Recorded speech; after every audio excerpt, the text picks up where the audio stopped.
একটা কথা প্রথমে বলি বাপ, তোমরা সব আমার যারা এখানে আছো সব জুনিয়র। মূল কথা হচ্ছে যে দল বড়, ব্যক্তি ঠিক আছে বড় নয়।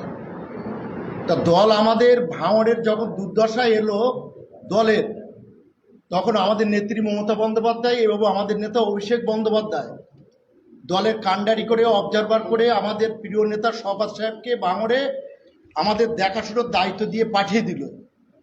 এই পাঠিয়ে দেওয়ার পরে এখানে শওকত মোল্লার নেতৃত্বে আমরা সবাই মিলে দলটাকে কিভাবে আরও সুন্দরভাবে সাংগঠনিকভাবে গুছিয়ে তোলা যায় তার প্রচেষ্টা শুরু হলো।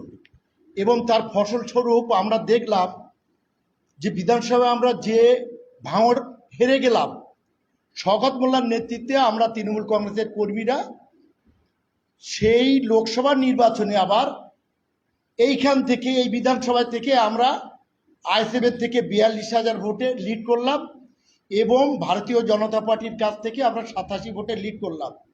অতএব এর থেকে প্রমাণ করে দক্ষ সাংগঠনিক নেতা হিসাবে শওকত মোল্লা একটা যোগ্য নেতৃত্ব।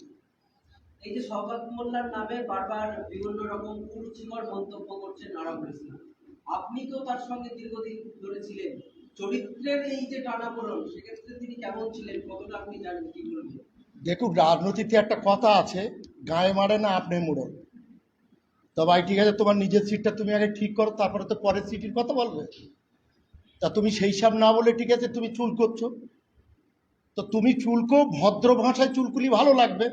আর না হলে আমাদের কালকে ফজলে করিম বলেছে যে নাজিল করলে কি টাকা আছে, হয় নাকি? একসঙ্গে সাইকেল চড়ে ঠিক আছে রাজনীতি করলে ভাঙড়ের বুকে এই 98 সাল থেকে আমি এখনো ঠিক আছে সেই স্প্লেন্ডার বাইক চলে বেড়াই, আর তোমরা ভাই ঠিক আছে কোথায় ভেঁপু মার্কা খাঁত তোলা গাড়ি নিয়ে ভাঙড়ের বুক থেকে হু হু করে ছুটে বেড়াচ্ছ। তা মানুষ আমাদের ভালো চোখই নেবে? মানুষের সঙ্গে মিশতে হবে, মানুষের কথা শুনতে হবে, মানুষের পাশে দাঁড়িয়ে তার উপকার করতে হবে, তবেই তো দল করা সার্থকতা আসবে।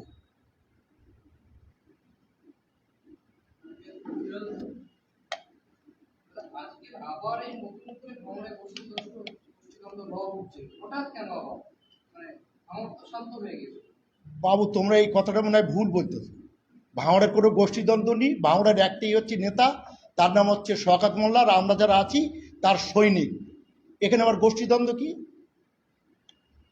আবারও সেই সংবাদ শিরোনামে ভাঙল, তাই তাহলে তোমাদের পূর্বপুরুষের ইতিহাস জানতে হবে।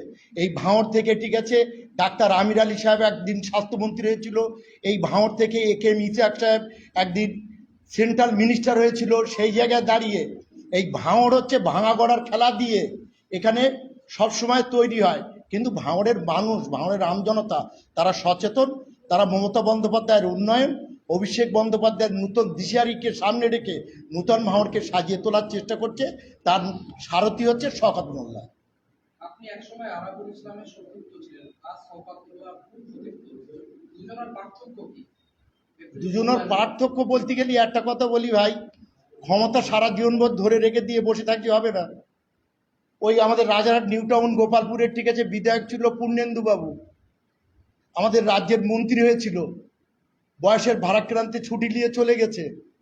তা আমাদের যারা নেতৃত্ব দিয়ে আমাদের নেতা বলতো, আমি আরাবুল সাহেবের নাম করে বলি, নূতন প্রজন্ম যারা আসে তাদের হাতে দায়িত্বটা ছেড়ে দাও না, তারা দিন কতক দেখি।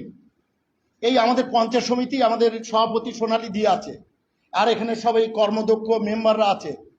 আমরা আগে কি দেখতাম যে পঞ্চায়েত সমিতি চলতো এক না একতন্ত্রভাবে, আর আজকের কি হচ্ছে সবাইকে নিয়ে সমন্বয় কমিটি গঠন করে আলোচনার মাধ্যম দিয়ে ঠিক আছে পঞ্চায়েত সমিতি চলছে।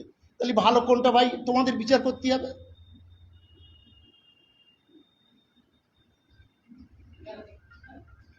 তোমরা প্রশ্ন করবে কি আমার